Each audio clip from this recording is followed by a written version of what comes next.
Alright, what's up everybody? Today I decided that I would do a tutorial.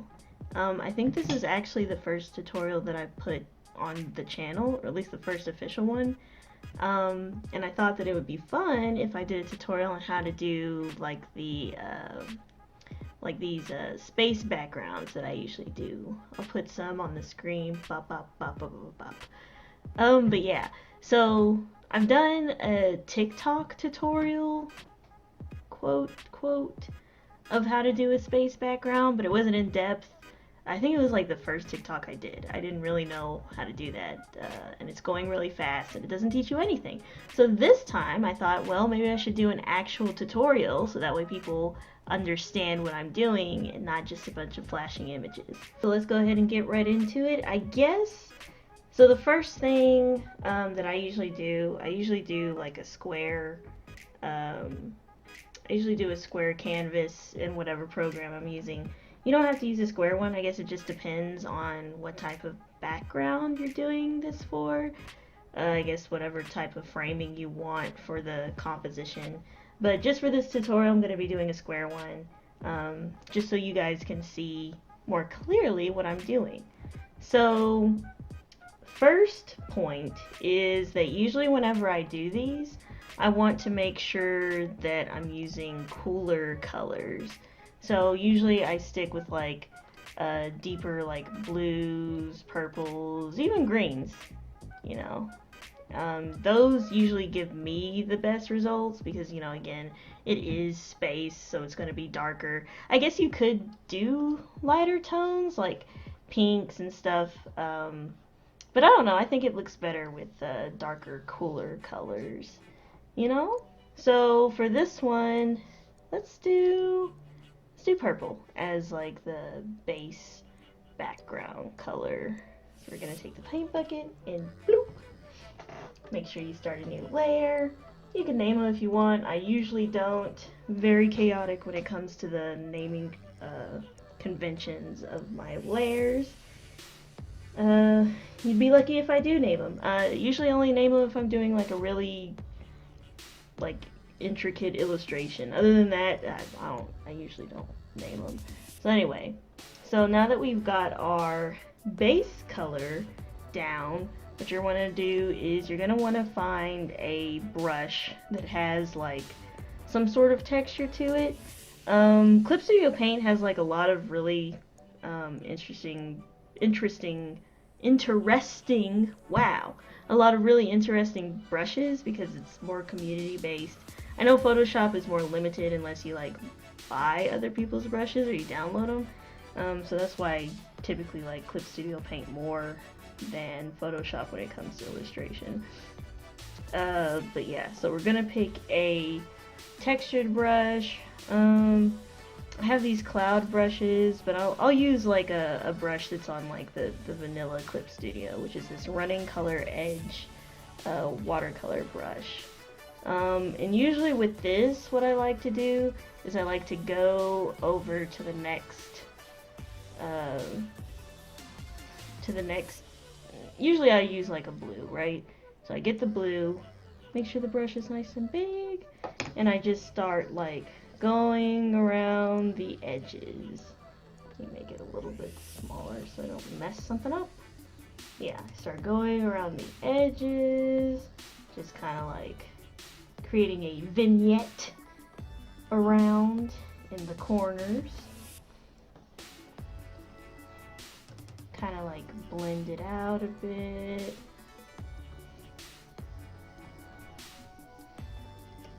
You can basically, I like to go around, but honestly, like the more interesting the shape you've got as you start blending it, the better that the like final piece will come out. So here, just kind of going around, leaving some splotches of the original base color. And now we're gonna go over here, back this way. We're gonna make the corners even darker. Remember to blend. You don't want to overtake all the blue. You just want to have like a nice like ombre effect.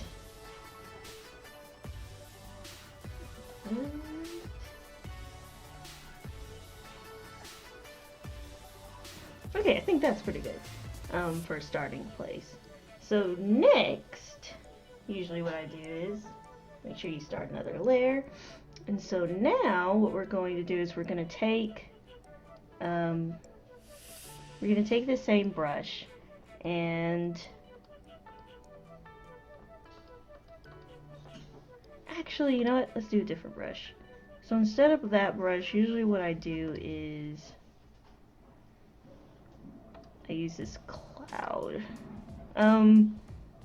This cloud brush you can find on the brush download thing that Clip Studio Paint has. So like you go to like the main page and you go to oh, where is it? Where did it go? Uh-oh.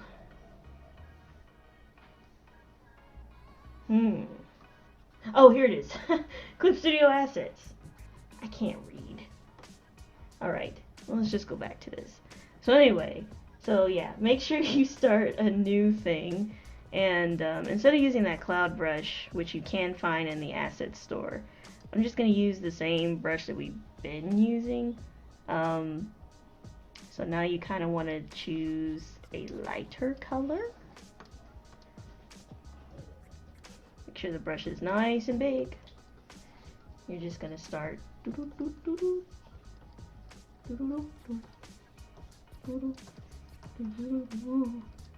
know, you just put some random splotches here and there. Alright, we're back. X-nay on that last thing. I said we were going to use that running color edge watercolor brush. No. We do use the cloud brush, which is something that you'll have to download from the asset store.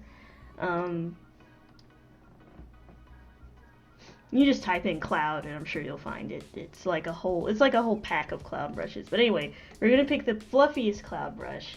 We're just gonna go through and add this.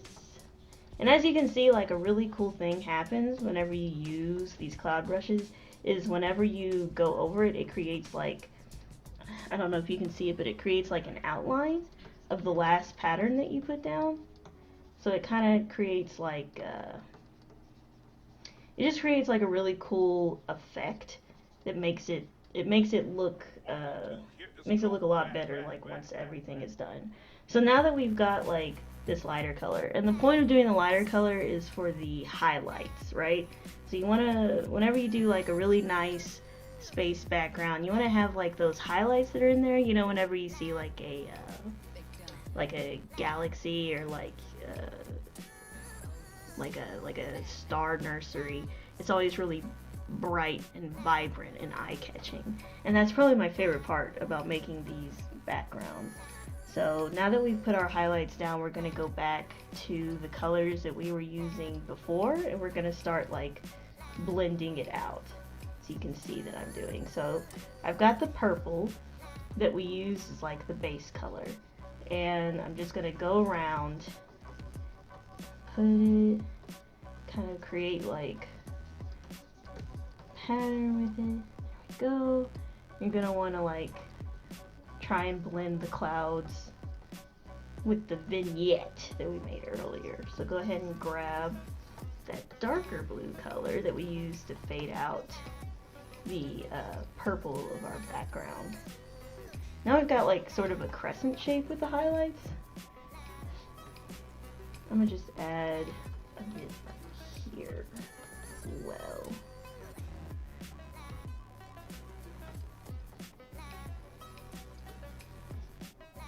So you want it to look as natural as possible. But I guess you can make cool shapes with it too. I'm just gonna play around a little bit more until I get a shape that I like a lot.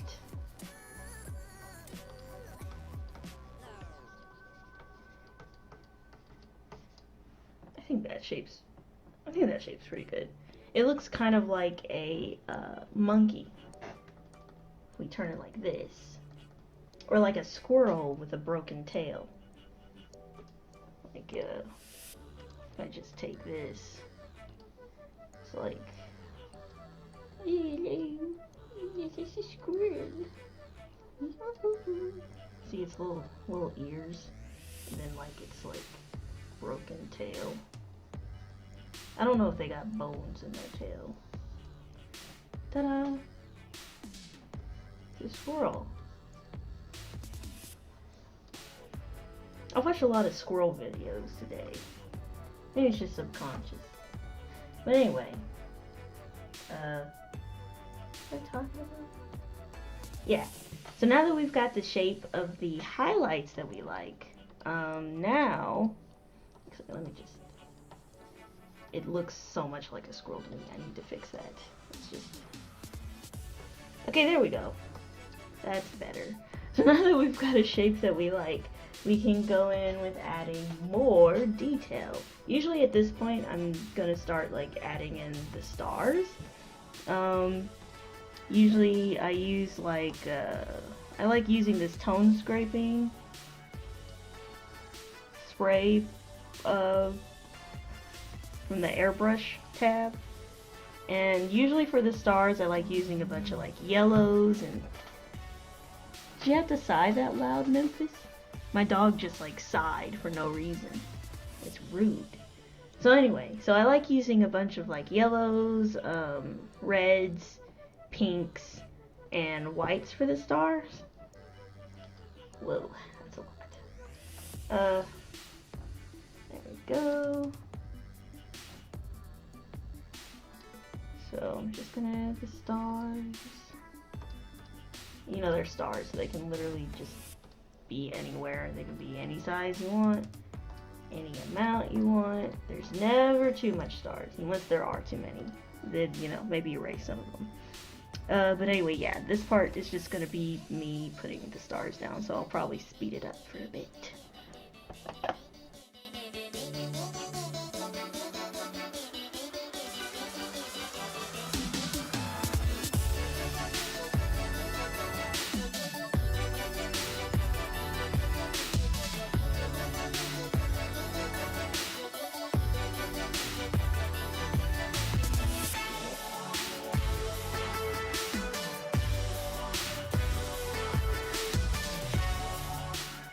Okay, now that we've got the stars, or at least like, you know, the stars that'll be in the background, now it's time to go into more like minute details. So usually what I do at this point is Clip Studio Paint has like this little like sparkle brush, which does like a really like cute little stars, like, oh look at those stars.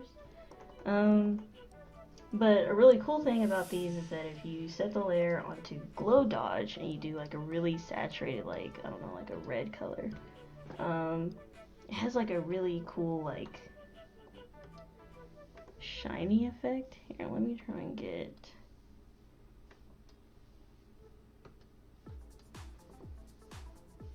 I'm gonna use this one. It's only a specific brush. I think it's this one. Okay. Yeah, there we go. It has like a really good like shine effect like that if you put it on the Glow Dodge layer effect. So I'm gonna add a few of those. Usually I try and make sure that after each one I do, I like turn it, change the size, so that way they look a little different. So it's not just a bunch of like the same stars over and over and over again.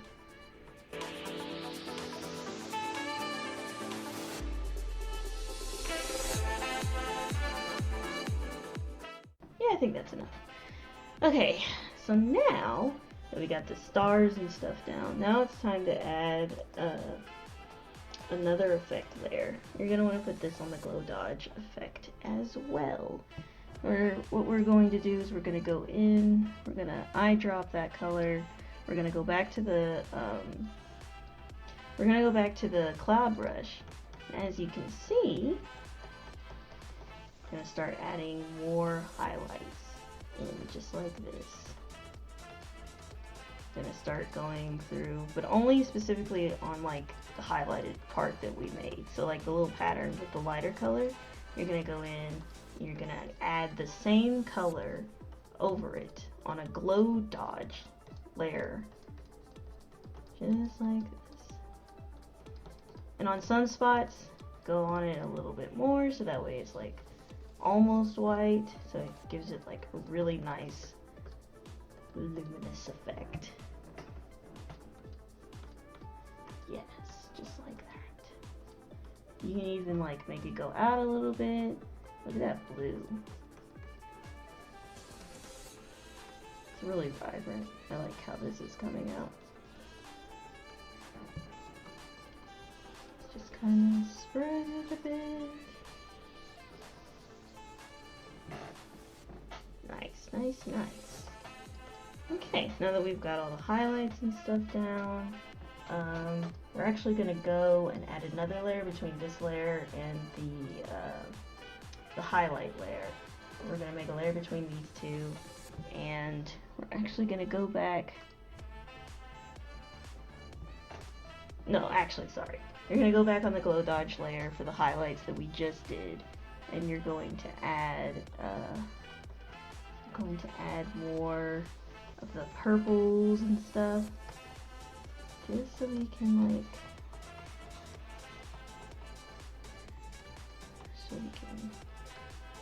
blend it a bit, get like, there we go. Because you don't want the highlights to be too overpowering. You want it to be like an eye catcher, but not like blinding. Okay. And now we're going to go back to the other layer. We're going to go through and add more of like the blues and stuff. Make sure the edges are like super dark. Just some touch-ups.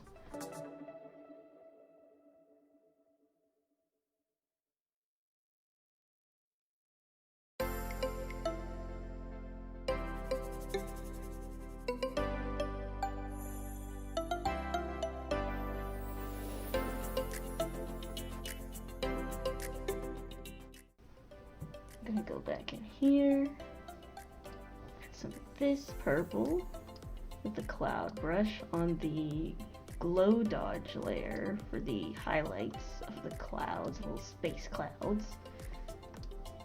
Back to our cloud brush, just kind of. I'm using a lighter purple instead of like the blue color we were using. Just gonna go add some color and a little nebula.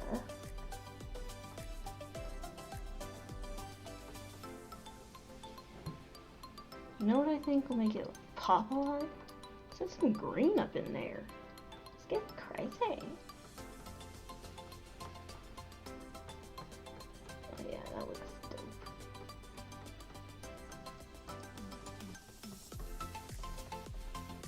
So I'm just adding like some green and some pink to really bring out like the vibrancy of this. And as you can see, because we're using like this cloud brush and it has like that weird like line effect whenever you go over it, it's actually creating like the illusion of cloud particles that you would see in like nebula pictures and like space pictures and stuff. It's actually making it look really fucking cool.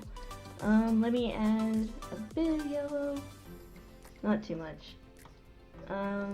We're just gonna add some random yellows like on the corners. Put some right here. There we go.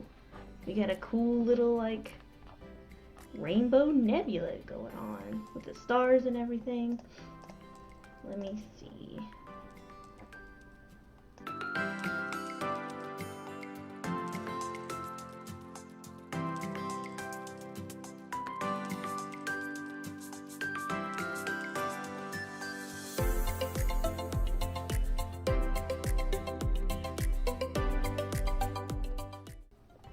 So yeah, this is just like a super quick tutorial on how to do like some easy galaxy stuff. Like if you're just trying to do like a really cool, like eye-catching space background. You didn't really know how to go about it. I hope that this was helpful. This is how I usually do them. I'll put some other examples of how I do it, like on the screen, like other ones that I've done. This one I just kind of did on a whim, so hopefully it doesn't look too messy or out there. I hope I was able to convey what I do clearly. And yeah, I hope you all like it. I kind of like how this one came out. It's like a rainbowy galaxy cloud. But yeah, that was it. Hope you all enjoyed. Maybe I'll do another tutorial in the future. I don't know, we'll see. Bye! Oh yeah, and also don't forget to like, comment, and subscribe. I don't know, I feel like that's the thing you have to say after YouTube videos. Okay, for real, bye!